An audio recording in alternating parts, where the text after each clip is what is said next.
April 18th is a day to recognize linemen and the hard work and dangerous work that they do with every day. Ansley Watson telling us more about what Lineman Appreciation Day is all about. Good morning, Ansley.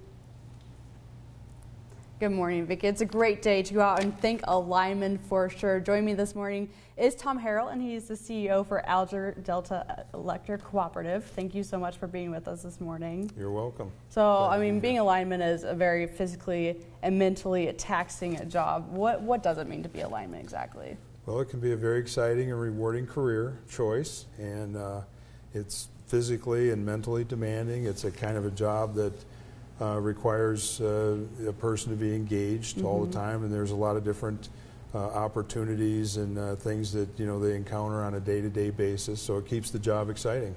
Well, to talk about exciting, with all these storms that we just had this past week, I'm sure your guys were very, very busy out in the field doing what they had to. What does it mean when a storm rolls in? What's the protocol for that? Well, if a storm comes through and knocks the power out for people, our workers get called out, and they set aside their regular work and they work on restoring power, and they'll keep working on that until everyone is restored. And if it's a really big and widespread weather event, sometimes we'll get help from other utilities, and sometimes other utilities call us to help them too. Right, well, it's very dangerous. What are the linemen dealing with? Well, it can be dangerous. Our people go through a lot of training to deal with the safety-related work practices and to know the hazards of the job, but especially in storm recovery, people are usually really on their toes because they know that they can encounter really unusual situations, trees down on wires, broken poles, and things can be energized when you don't expect them to, or there can be weight and tension and things like that that they have to control before they can restore power and get things rebuilt and that sort of thing. So storm work can be really kind of exciting because you never know what you're going to encounter when you come driving around the corner. And the opportunities are endless. You said, I mean, there's lines across the U.S. in different countries as well. Yep. Everywhere that there's electricity, there's an opportunity for a line worker, pretty much.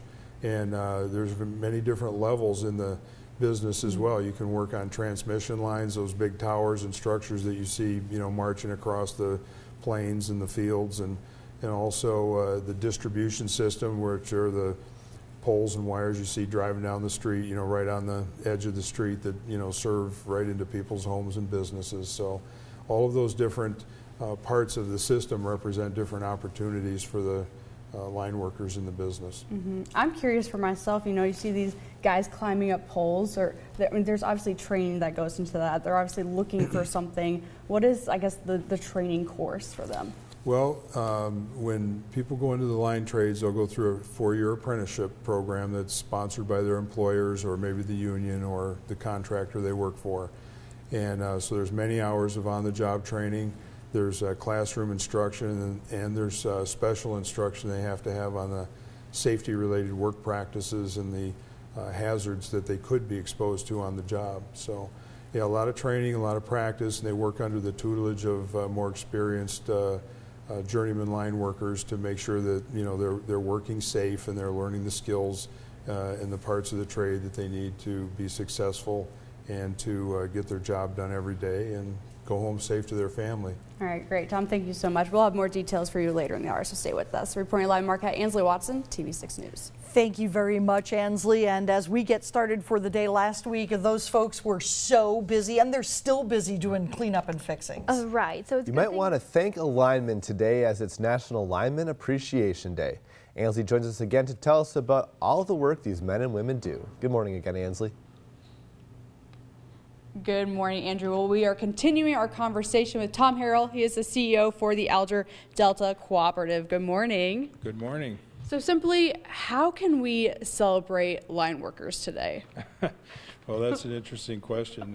I think just taking a little bit of a time out to recognize that there are people out there serving our communities and doing things, sort of behind the scenes that we don't recognize all the time is a good way to start. So, and we've done that at Alger Delta Cooperative by, telling our line workers how much we appreciate what they do, and we took some time out yesterday to treat them to breakfast early in the morning and just, sit around and talk a little bit about, the kind of work they do and what they're doing, and that we do appreciate it.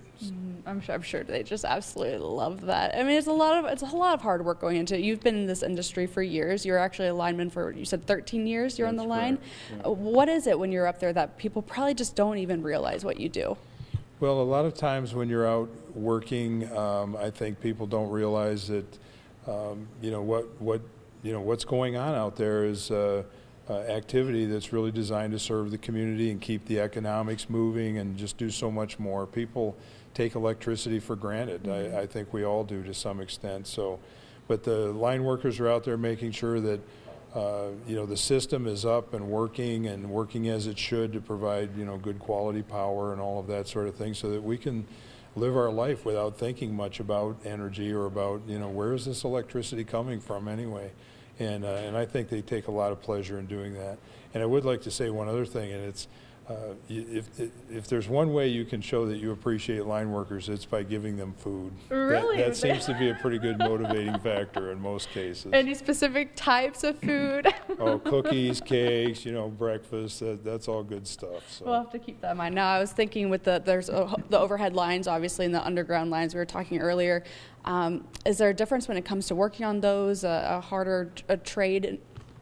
Yeah, there's a difference. They have to use different safety-related work practices and different technical skills depending on overhead or underground and the different things they're doing. And so, there's a real breadth of training and that goes into that.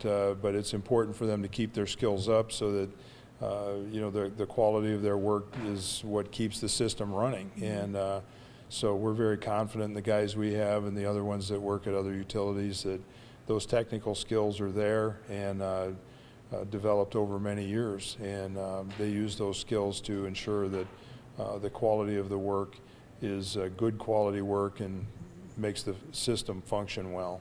There's a need for line workers. This is something that will be out there for quite some time. That's a great point, yeah, and a point that I'd like to underscore, because being a line worker at a utility company or a contractor, building the infrastructure that we need in this country is those are the kind of jobs that cannot get exported to other countries.